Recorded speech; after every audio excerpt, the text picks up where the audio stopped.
बिस्मिल्लाहिर्रहमानिर्रहीम। अस्सलाम वालेकुम डियर स्टूडेंट्स, क्या हाल है? उम्मीद है आप सब लोग खैरियत से होंगे। बेटा फर्स्ट ईयर फिज़िक्स का चैप्टर नंबर 4 जो है, जिसका नाम है वर्क एंड एनर्जी, वो मैं आज आपको स्टार्ट करवाने लगा हूँ। लेक्चर नंबर मेरा 1 है जी। फिज़िक्स का first year physics chapter number 4, work and energy.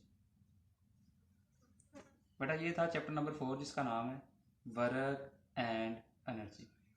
Basically अगर हम लोग देखें, ये जो वर्क है और एनर्जी है, बेटा इन दोनों का आपस में बड़ा गहरा ताल्लुक है, या यूं कह सकते हैं आप लोग, both work and energy are directly proportional to each other. If greater the energy, then greater will be the work.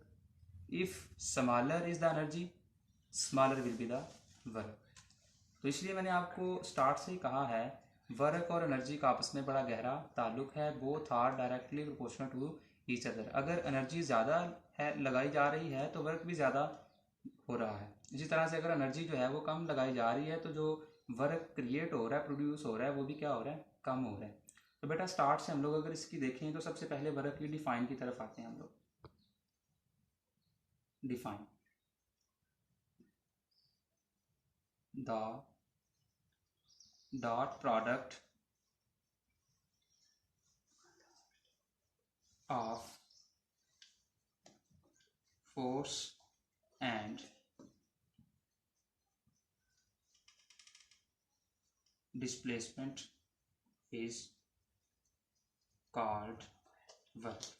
जी, ये थी बेटा डिफाइन वर्क की। The dot product of force and displacement is called work. जी, यानी dot product किस किस का, force का और डिस्प्लेसमेंट का, वो किसके इक्वल होता है, वर्क के होता है। अगर हम लोग इसका फार्मूला लिखने की कोशिश करें, फार्मूला या मैथमेटिकल नोटेशन, फार्मूला इसका यूँ होगा, W is equal to F dot D. जी, कोई भी फिजिक्स के अंदर बेटा कोई भी टर्म है, कोई भी क्वांटिटी है, आइदर वो क्वांटिटीज जो है वो स्केलर हो या जो है वो वेक्टर क्वांटिटी हो, उसकी जो डिफाइन है वो उसी के फार्मूले से जनरेट की जाती है। जैसा कि मैंने यहाँ पे लिखा, W is equal to F dot D. Here F indicated the force and D is indicated the displacement and W represented by the work. Therefore W is equal to F dot D. The dot product of यानी ये dot है, the dot product of force and displacement is called work. ये था बेटा work का formula, work की mathematical form. और इसी फार्मूले से किसी भी चीज़ की डिफाइन बनाई जाती है, जैसा कि मैंने फार्मूले से इसकी डिफाइन लिखी है। इसके बाद बेटा अगर हम लोग एग्जाम्पल की बात करें, एग्जाम्पल्स, वर्क के एग्जाम्पल्स क्या है बेटा, मैं यहाँ पे 2 केसेस बनाता हूँ। केस 1, ठीक है। केस 1 में क्या है, कोई एक पर्सन है और उसने अपने हैंड में एक पेल पकड़ी हुई है। पेल कहते हैं बाल्टी को, ठीक है। और जाहिर सी बात, अगर किसी कोई पर्सन है उसके हाथों में एक पेल है तो वो चल रहा है। जाहिर सी बात, अगर वो चल रहा है तो जो उसका डिस्प्लेसमेंट होगा वो फॉरवर्ड होगा, यानी डायरेक्शन किस डायरेक्शन में कवर होगा, आगे की तरफ होगा। ये डिस्प्लेसमेंट है। और फोर्स जो है जो लग रही है उसकी अपवर्ड लग रही है, क्योंकि उसने पेल को ऊपर की तरफ उठाया हुआ है। ये उसकी फोर्स है। और जैसे कि हम जानते हैं कि कोई भी 2 कंपोनेंट्स या कोई भी 2 क्वांटिटीज जो एक दूसरे पर परपेंडिकुलर हों, क्या हों, परपेंडिकुलर, ये बेटा फोर्स है और ये क्या है, डिस्प्लेसमेंट है। हम जानते हैं both force and displacement are perpendicular to each other, therefore the angle which is made between force and displacement will be 90 degree. ये बात याद रखनी है। अगर कोई पर्सन है वो चल रहा है तो जो डिस्प्लेसमेंट है या डिस्टेंस है वो ट्रेवल होगा, कवर्ड होगा, फॉरवर्ड आगे की तरफ होगा।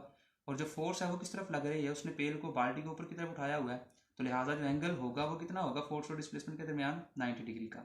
तो अगर हम लोग इस फार्मूले में चेक करें, फार्मूले को यूज करके चेक करें कि वर्क क्या होगा, either work will be negative, work will be positive, work will be zero. तो हम लोग इस फार्मूले को यूज करते हैं, which is W is equal to F dot D. हमेशा बात याद रखनी है, जब भी डॉट खत्म करें तो cos थीटा यूज करते हैं, और जब क्रॉस खत्म करें तो साइन थीटा यूज किया जाता है। तो लिहाजा क्या आ जाएगा, जब आप लोग इस डॉट को खत्म करेंगे तो आ जाएगा एफ डी cos थीटा। अभी हमने यहाँ पे किया बेटा, इस केस में जो एंगल था वो कितना था, 90 डिग्री। तो यहाँ पे पुट कर दें इसकी जगह पे, W is equal to F D cos 90 degree. और याद होगा बेटा आप लोगों को कि जो cos 90 होता है वो ज़ीरो के इक्वल होता है, ये बात याद रखनी है। तो जब ये ज़ीरो इन दोनों क्वांटिटीज़ के साथ मल्टीप्लाई होगा तो जो होल वर्क है वो कितना आ जाएगा, ज़ीरो आ जाएगा। ये था बेटा case number 1, when a person is holding a pail in his hand. ठीक है, when a person is holding a pail in his hand then the whole work will be zero. The reason is quite obvious, the angle between force and D is 90 degree, therefore the cos 90 is equal to 0, the whole work will also be 0। बेटा ये था case number 1 example की जो हमने बात की। इसी तरह से अगर हम लोग केस नंबर 2 की बात करें, केस नंबर 2 बेटा कुछ इस तरह से होगा कि अब हमने कोई वाल लेनी है, दीवार लेनी है। ठीक है, पर्सन वही है। अब जो पर्सन है वो अपने दोनों हाथों से इस वाल को पुश करेगा, धकेलेगा। तो बेटा जैसा कि आप लोग जानते हैं कि ये जो वाल है वो एक सॉलिड चीज़ है, ये धकेलने से पुश करने से अपनी पोजीशन नहीं छोड़ेगी। तो लिहाजा जब ये अपनी पोजीशन नहीं छोड़ेगी, वाल एक सॉलिड चीज़ है, तो लिहाजा डिस्प्लेसमेंट कोई भी कवर नहीं होगा। इस केस में जो डिस्प्लेसमेंट है वो बेटा ज़ीरो है। ठीक है, इसकी इंग्लिश में हम लोग अगर ट्रांसलेशन करें, इसको पढ़ने की कोशिश करें, when a person pushes a wall then there is no displacement, and if there is no displacement will be covered, then the work will also be zero. ठीक है बेटा, इसमें भी फार्मूला पुट करें, W is equal to F D cos theta. W is equal to F. उसी तरह से D बेटा इस केस में जो डिस्प्लेसमेंट है वो जीरो है, वो कुछ भी कवर नहीं होगा क्योंकि वाल जो है वो सॉलिड है, वो धकेलने से अपनी पोजीशन नहीं छोड़ेगी, लिहाजा D की जगह पर जीरो आ जाएगा, cos theta. W is equal to, ये जीरो जब दोनों क्वांटिटीज के साथ मल्टीप्लाई होगा तो इसमें भी क्या आ जाएगा, जीरो आ जाएगा। बेटा ये से दो केसेस या आप यूज़ कह सकते हैं, दो एग्जांपल्स हैं वर्क की। पहली एग्जांपल उस पेल की थी जो उस आदमी ने पकड़ी हुई थी, उसमें भी जो वर्क था वो ज़ीरो है। और दूसरा केस है कि वो जो आदमी है, वो जो पर्सन है, वो पुश कर रहा है वाल को। वाल एक सॉलिड चीज़ थी, ठीक है, रिजिड थी, डेंसर थी, लिहाजा इस वजह से वो जो वाल है वो अपनी पोजीशन नहीं छोड़ेगी, डिस्प्लेसमेंट आपका ज़ीरो था। फार्मूला पुट किया और वर्क इसका भी क्या आ जाएगा, ज़ीरो आ जाएगा। एट द एंड बेटा एक और चीज़ है कि वर्क कौन सी क्वांटिटी है। ठीक है, ठीक है, वर्क एक कौन सी क्वांटिटी है। ठीक है बेटा, दो केसेस की आपको समझ आ गई है। चलिए यहाँ पर ही हम लोग जो है वो थोड़ा सा कैलकुलेट कर लेते हैं जी। उसके बाद है बेटा क्वांटिटी। बेटा वर्क जो है वो एक स्केलर क्वांटिटी है, आपने हमेशा याद रखना है। Work is a scalar quantity. ठीक है, अब आपको मैं बता देता हूँ कि स्केलर क्वांटिटी कौन सी होती है। बेटा आपने पढ़ा होगा, 9th की फिजिक्स में पढ़ा होगा, डिफरेंस आप लोगों ने पढ़ा होगा फ़र्क के स्केलर्स और वेक्टर में क्या फ़र्क है। तो बेटा मैं आपको थोड़ा सा रिवाइज करवा देता हूँ, स्केलर क्या होती हैं, स्केलर क्वांटिटीज़ क्या होती हैं और वेक्टर क्वांटिटीज़ क्या होती हैं। बेटा ऐसी तमाम फिजिकल क्वांटिटीज़ जिनकी डायरेक्शन भी होती है और उनकी मैग्नीट्यूड भी होती है, वो स्केलर क्वांटिटीज़ नहीं बल्कि वेक्टर क्वांटिटीज़ होती हैं। ठीक है, और स्केलर क्वांटिटीज़ कौन सी होती हैं, ऐसी क्वांटिटीज़ या ऐसी मिकदारें जिनकी सिर्फ और सिर्फ मैग्नीट्यूड होती है, वो स्केलर क्वांटिटीज़ कहलाती हैं। Quantities which have both magnitude and direction is called vector quantity, and the quantities which have only magnitude is called scalar quantities.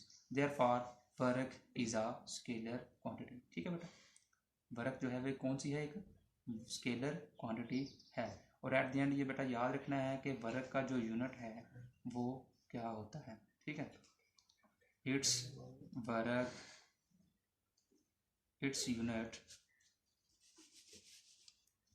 Its unit is जॉल। ठीक है, ये था बेटा आज मेरा थोड़ा सा इंट्रोडक्शन मैंने आपको करवाया है चैप्टर नंबर 4 का, उसको रिवाइज करवा देता हूँ। बेटा चैप्टर नंबर 4 का नाम था वर्क एंड एनर्जी। ये दोनों जो चीज़ें हैं, वर्क और एनर्जी, ये दोनों आपस में डायरेक्टली प्रोपोर्शनल है। जितनी एनर्जी ज़्यादा लगाएंगे, बेटा एनर्जी क्या है, एनर्जी फोर्स को कहते हैं। जितनी एनर्जी या फोर्स ज़्यादा लगाओगे वर्क उतना ही ज़्यादा पैदा होगा, और जितनी एनर्जी और फोर्स है वो कम लगाओगे तो वर्क उतना ही कम पैदा होगा। तो इससे हम लोग अंदाज़ा कर सकते हैं इन दोनों के दरमियान जो रिलेशनशिप है वो डायरेक्टली का है। Both work and energy are directly proportional to each other. Work को काम कहते हैं, काम का काम होता है। ठीक है, इसकी हमने डिफाइन की, जब भी किसी जिस्म पर कोई फोर्स लगाएंगे, फोर्स लगाने से वो जिस्म कुछ ना कुछ कोई चीज़ काम करेगा, कुछ डिस्टेंस कवर करेगा, वो उसका काम होता है। तो हमने इसकी डिफाइन की, the dot product of force and displacement is called work. ठीक है, फार्मूला लिखा W=F.D। इसी फार्मूले से हम लोगों ने उसकी डिफाइन की है। एग्जाम्पल हमने की, 2 केस थे। केस नंबर 1 था, when a person is holding a pail in his hand then what will be the work. ठीक है, जब आदमी के हाथों में पेल है तो बताइएगा उस वक्त वर्क क्या होगा। तो हमने देखा कि जब बाल्टी उसके हाथों में होती है पेल, तो फोर्स जो है वो ऊपर की तरफ लगती है और डिस्प्लेसमेंट जो है वो किस तरफ तय होता है, वो फॉरवर्ड होता है। तो इस केस में अगर हम लोग देखें, both force and displacement are perpendicular to each other. अगर 2 कंपोनेंट्स या 2 क्वांटिटीज परपेंडिकुलर हों तो एंगल हमेशा 90 डिग्री होता है, यू नो वेरी वेल। तो बेटा यहाँ पे एंगल 90 डिग्री होगा। हम लोगों ने फार्मूला यूज़ करके देखा है कि इसका वर्क क्या आता है। फार्मूला था W=F.D। डॉट खत्म किया तो काज आएगा, बात याद रखनी है, डॉट खत्म करें काज आता है, और क्रॉस अगर खत्म हो तो फिर साइन आता है। थीटा की जगह पर उसका जो है वो एंगल दर्ज कर दें 90 डिग्री। काज 90 0 है, और 0 इन दोनों क्वांटिटी से मल्टीप्लाई होगा तो 0 आ जाएगा। ठीक है, तो रिजल्ट अगर आप लोग बेटा लिखना चाहें तो लिख सकते हैं, when a person is holding a pail in his hand then there is no work will be done.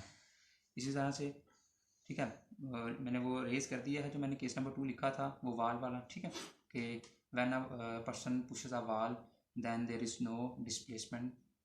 ठीक है, तो जब आप लोग उसमें फार्मूला में दर्ज किया था आपने, तो वहाँ पे भी देखा था कि जो वर्क है वो 0 आया था। तो एट दी एंड हम लोगों ने बात की कि क्वांटिटी जो है वो कौन सी होती है, वर्क एक बेटा स्केलर क्वांटिटी है, और स्केलर क्वांटिटीज़ ऐसी क्वांटिटीज़ होती हैं जिनकी सिर्फ मैग्नीट्यूड होती है, डायरेक्शन नहीं होती। ठीक है, फॉर एग्जांपल मैं आपसे ये कहूँ कि एक कार जो है वो 70 किलोमीटर जो है वो वेलोसिटी से वो जा रही है। ठीक है, मैं डायरेक्शन नहीं बताता, मैं सिर्फ ये कहता हूँ एक कार 70 किलोमीटर वेलोसिटी से जा रही है, पता नहीं वो किस तरफ जा रही है। बेटा इस एग्जांपल में सिर्फ उसकी मैग्नीट्यूड दी जा रही है, डायरेक्शन है नहीं दी जा रही। तो लिहाजा ये किस में आएगा, किस कैटेगरी में आएगा, स्केलर क्वांटिटी में आएगा। अगर मैं यही कहूँ कि एक कार 70 किलोमीटर वेलोसिटी से लाहौर की तरफ जा रही है, ठीक है, लाहौर जा रही है, इस्लामाबाद जा रही है, कराची जा रही है, तो फिर आप लोग यहाँ से अंदाज़ा कर सकते हैं कि मैग्नीट्यूड भी बताई जा रही है। वो जो 70 किलोमीटर है वो उसकी मैग्नीट्यूड है, और डायरेक्शन क्या आपने बताई, लाहौर, कराची, इस्लामाबाद। ठीक है, लेकिन यहाँ पर अगर हम बात करें तो वर्क एक स्केलर क्वांटिटी है, इसकी सिर्फ क्या होती है, मैग्नीट्यूड होती है। और एट दी एंड यूनिट आपको बताया मैंने कि जो वर्क का यूनिट है वो बेटा जॉल होता है। ठीक है, और उम्मीद करता हूँ बेटा आज का जो लेक्चर है उसकी समझ आई होगी। इस जो है वो कल इंशाल्लाह इसी को आगे लेके चलेंगे। कल हम लोग बातें करेंगे कि जो वर्क है, कांस्टेंट फोर्स की वजह से वर्क क्या होता है, ठीक है, ग्रेविटेशनल फोर्स की वजह से जो है वो वर्क क्या होता है, वेरिएबल फोर्स की वजह से वर्क क्या होता है। ठीक है बेटा, दुआओं में याद रखें। अल्लाह हाफिज़।